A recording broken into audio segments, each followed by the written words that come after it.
For months, Mossman had wandered the vast wilderness of Eternia, from the whispering woods to the rooted plains and the hidden groves known only to the oldest spirits of nature. He walked, listened, and learned. Mossman was a creature of peace, patience, and harmony. But what he had discovered in the deep places of the planet filled him with dread. One morning he appeared at the gates of the royal palace of Eternia. He-Man, Teela, Man-at-Arms, Fisto, Orko, and several other allies had gathered after hearing of his sudden return. Mossman entered the great hall with slow, heavy steps, as though each footfall carried the weight of the forests themselves. Mossman's warning. "My friends," he began, his voice rustling like leaves in a troubled wind. "I have journeyed far, and what I found threatens every living thing on Eternia." The heroes exchanged uneasy glances. Teela stepped forward. "What happened out there?" Mossman's mossy brow furrowed. "The forests are dying. Streams once clear as crystal now run murky and foul. Trees wither, their roots poisoned by toxins they do not understand. Animals flee. The very ground cries out in pain." Man-at-Arms crossed his arms thoughtfully. "I have detected unusual contaminants in certain regions, but I couldn't pinpoint the cause." "I could," Mossman continued gravely. "There are places where the soil is soaked with spilled chemicals, areas tainted by alchemical runoff, even traces of pesticides and manufactured toxins. Things that do not belong in nature, things that corrupt its balance." He-Man's face hardened with resolve. "Then we need to see it for ourselves." "Agreed," said Fisto, already clenching his giant metal fist. Orko floated nervously in the air. Do I have to come too?" He-Man smiled. "We'll need you, Orko." Orko gulped. "Oh, great." Mossman inclined his head. "Then follow me." The blighted forest. Hours later, the group arrived at a forest that had once been vibrant and teeming with life. Now the air hung heavy with a bitter, metallic odor. Wilting ferns drooped lifelessly around them. Blackened leaves clung to twisted branches. The ground felt soft in places, too soft. And when Man-at-Arms knelt to examine the soil, he frowned deeply. "This is worse than I thought," he muttered. "These toxins are spreading. If left unchecked, they could corrupt the entire region." "Who would do something like this?" Teela asked. Before anyone could answer, a low growl echoed through the dying trees. He-Man raised his sword. "Everyone, stay alert!" From the shadows emerged Two-Bat, the two-headed brute, both faces sneering. "We found them first," one had snarled. "No, I found them first," the other argued. Behind him slithered Whiplash, tail thrashing. Clawful snapped his massive claw menacingly. Webster hung from a web high in the branches. Leech drooled hungrily, and Modulok reassembled himself into a towering, multi-limbed monstrosity. Fisto cracked his knuckles. "Well, look what crawled out from under a rock. Ha!" Teela positioned her staff. "We are not leaving until we find out what you've been doing to this forest." Two-Bat's two heads cackled. "Orders from Skeletor. No heroes leave this place alive." Battle in the diseased woods. The villains rushed forward as one, and the forest erupted into chaos. Whiplash swung his tail like a spiked battering ram, forcing He-Man to duck, before countering with a powerful shove that sent the reptilian brute staggering. Clawful lunged at Teela with his pincer, sparks flying as her staff deflected the blow. "Ha! You'll have to do better than that, Claw for brains!" Teela shouted. Man-at-Arms fired precise bursts from his gauntlet blaster, knocking Webster off his web and forcing Modulok to reconfigure awkwardly under the barrage. Leech bolted toward Fisto, latching onto a tree with his suction cup limbs and ripping it free with unnatural strength. "Not so fast, you walking vacuum cleaner! Rah!" Fisto roared, punching him so hard the villain flew back and stuck to a boulder. Meanwhile, Orko tried desperately to cast a spell. "By the moons of wow!"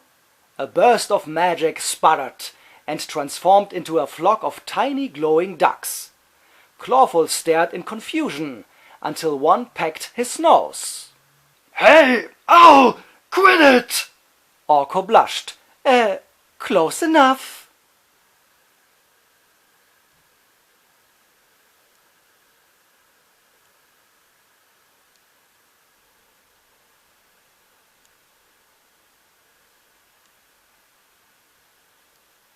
Despite being outnumbered, the heroes fought bravely.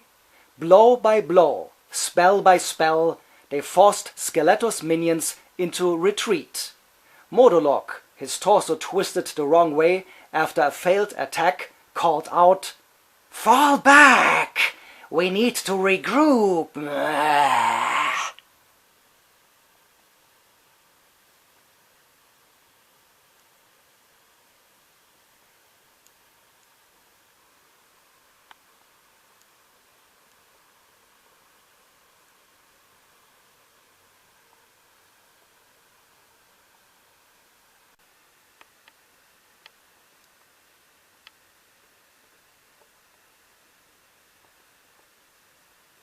One by one, the villains disappeared into the forest's darkened paths.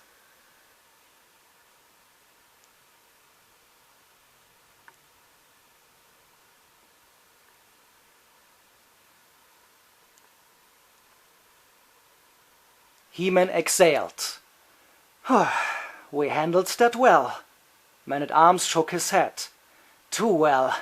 They were trying to stall us. For what?" He didn't have to wait long for the answer.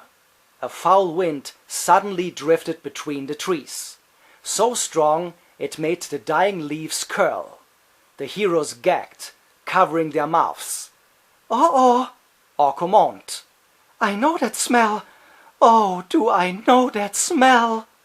Out of the shadows strutted Stinkor, the malodorous menace, wrapped in a toxic cloud so thick it shimmered in the air. "Your heroes think you have won," he cackled. "You haven't even begun to suffer."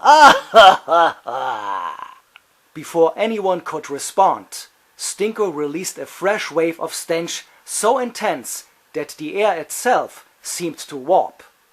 Teela fell to her knees first. "I can't breathe." Man-at-Arms staggered. Fisto's legs buckled. Even He-Man fought for every breath, but the fumes overwhelmed him. He collapsed to the ground with the others, powerless. Stinkor gloated triumphantly. "At last! I will rid Eternia of its protectors once and for all." Orko, eyes watering, threw his hands up in desperation. I can take it." With a flash, he teleported away, more from instinct than strategy.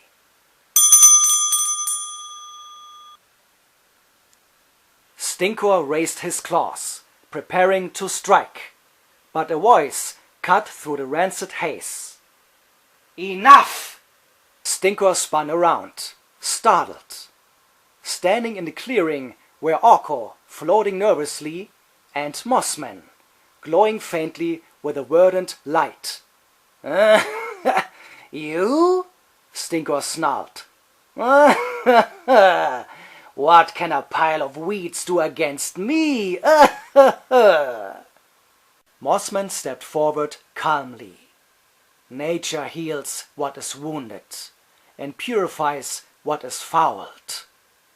Stinkor fired a wave of toxic vapor at him, but Mossman lifted his arms, summoning a swirl of living green energy. Vines, leaves, and fresh blossoms erupted from the ground, forming a shield around him. The fumes dissolved upon contact. "What? No! That's impossible!" Stinkor screamed. "Nature adapts," Mossman said softly. With a sweeping motion, he sent tendrils of living moss surging across the ground. They wrapped around Stinkor's legs and arms, neutralizing the stench and forcing the villain backward. "This forest has suffered enough," Mossman declared. With one final surge, a wave of purifying spores blasted forward, sending Stinkor tumbling into the shadows, where he fled in panic. Orko pumped his fist excitedly. "You did it, Mossman! You saved everyone! Hee Mossman hurried to He-Man and the fallen heroes. Kneeling, he placed his hands against the earth. A green aura spread outward, washing over them with warmth and clean air. One by one, the heroes awoke, coughing but alive. Teela blinked. "Oh, what happened?" "You were overcome by Stinkor," Mossman answered gently. "But you are safe now." He-Man rose to his feet and placed a hand on Mossman's shoulder. "We owe you our lives." Mossman's message. Once they recovered, the heroes gathered in a clearing where the strangled trees allowed a silver of sunlight to shine through. Mossman looked around at the damage. The sickened plants, the poisoned soil, the fading color of the once beautiful forest. He turned to his friends. "Eternia is a world of wonder," he said. "But its wonders are fragile. The things we do, the waste we spread, the toxins we use without care, they seep into the ground, into the rivers, into the food we eat. Pesticides, chemicals, pollution, they do not simply disappear. They poison the forests, and they poison us." He paused, then lifted his gaze, and for a moment it felt as though he was looking not just at the heroes, but through them, at the audience beyond. Environmental protection starts with appreciating Mother Nature, and everyone can help. Every small effort matters. Every act of care protects life. Balance begins with respect. He-Man stepped beside him, smiling warmly. "You too can help."